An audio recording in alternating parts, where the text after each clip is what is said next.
আজকে আমার মুরগির বয়স 16 দিন আর এই 16তম দিনে এসে আমি এই ওষুধগুলা ব্যবহার করতেছি। কিন্তু কেন, আমার মুরগির কি সমস্যা এবং এই ওষুধগুলা কি রোগের কাজ করে, এই সবকিছু শেয়ার করব আজকের এই ভিডিওতে। এই 16তম দিনে এসে আমার মুরগির সমস্যা হলো হজম শক্তি কম, মানে ফিট পায়খানা করে। এই ফিট পায়খানা কেন হয় এবং করণীয় কি, সবকিছু নিয়ে বিস্তারিত থাকছে আজকের এই ভিডিওতে। যারা নতুন খামারে রয়েছেন তারা ভিডিওটা অবশ্যই শেষ পর্যন্ত দেখবেন, তাহলে আশা করি অনেক কিছু জানতে পারবেন। ব্রয়লার মুরগির ফিট পায়খানা খুবই কমন সমস্যা, তবে এই রোগটা কেন হয় এটা হয়তো অনেকে জানেন। এটার একমাত্র কারণ হলো নোংরা পানি বা পাত্র পরিষ্কার না থাকা এবং ফিডের সমস্যা। যদি বেজা নষ্ট বা যদি হঠাৎ ফিড পরিবর্তন হয় তাহলে হজমের সমস্যা হয় এবং এই রোগটা দেখা দেয়। এছাড়াও আরো অনেক কারণ রয়েছে, এই দুটা হচ্ছে প্রধান কারণ। যদি আপনাদের এই রোগটা হয় তাহলে আপনারা কি করবেন, চলেন এটা জেনে আসি।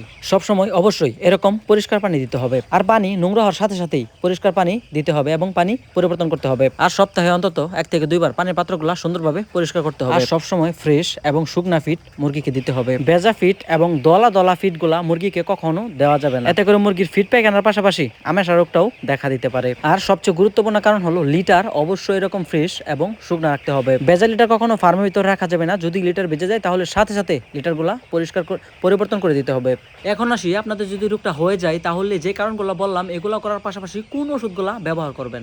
এই যে এই ওষুধটা হচ্ছে নিউএক্সেল। মুরগি যদি বিভিন্ন পায়খানার সমস্যা থাকে, ফিট পায়খানা বা গরু পায়খানা যদি করে তাহলে এই ওষুধটা ব্যবহার করতে পারেন। যেমন আপনারা রেনামক্স অথবা রেনামাইসিন ব্যবহার করেন পায়খানা ঠিক করার জন্য, এবং টুকটাক যদি ঠান্ডা থাকে ঠান্ডাটাও ভালো হয়ে যাবে এই ওষুধ ব্যবহার করলে। পাশাপাশি আপনারা এই ওষুধটা ব্যবহার করেন মুরগি যদি হজম শক্তির সমস্যা থাকে, লিভার দুর্বল থাকে বা ফিট পায়খানা হয় তাহলে এই ওষুধটা ভালো কাজ করে। এটা মূলত হচ্ছে একটা লিভার টনিক। আমি ব্যবহার করি হেপাটনিক মোটামুটি ভালো একটা রেজাল্ট আমাকে দেয়। আর পাশাপাশি আপাতত ব্যবহার করতেছি ফার্স্টবিট ওষুধটা। এটা হচ্ছে একটি জ্বরের ওষুধ। আমার এখন যেহেতু জ্বর বৃষ্টি হয়, যেহেতু আবহাওয়া ঠান্ডা, এই জন্য মুরগির যদি জ্বর হয় এই জন্য এই ওষুধটা ব্যবহার করতেছি যেন জ্বরটা ভালো হয়ে যায়। এটা মূলত অ্যান্টিবায়োটিক না, এটা হচ্ছে নর্মাল একটি ওষুধ। পাশাপাশি আপনারা প্রাকৃতিক ওষুধ হিসাবে এই পেঁপে পাতার রস বেটে তারপরে পানিতে মিশিয়ে খাওয়াতে পারেন। এটা মূলত ভালো উপকার দেয় যদি হজম শক্তির সমস্যা থাকে সেটা সমাধান করে, এবং আপনার মুরগির যদি খাবার রুচি কম থাকে সেটাও মোটামুটি ফিক্স করে দেয়। তো যাই হোক, আমি ছোট্ট একজন খামারে হয়ে আমি যতটুকু পেরেছি, অভিজ্ঞতা থেকে যতটুকু শিখেছি আমি ততটুকু আপনাদের সাথে শেয়ার করার চেষ্টা করেছি।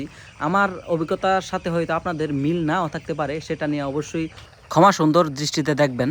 তবে আমি যতটুকু শিখেছি এবং এক্সপেরিমেন্ট করে যেভাবে ভালো রেজাল্ট পেয়েছি সেটাই আমি আপনাদের সাথে শেয়ার করার চেষ্টা করেছি। তো যারা নতুন খামারে রয়েছেন এবং এরকম সমস্যা ফেস করতেছেন তারা যদি এইভাবে করেন আশা করি ভালো একটা রেজাল্ট আপনারা পাবেন।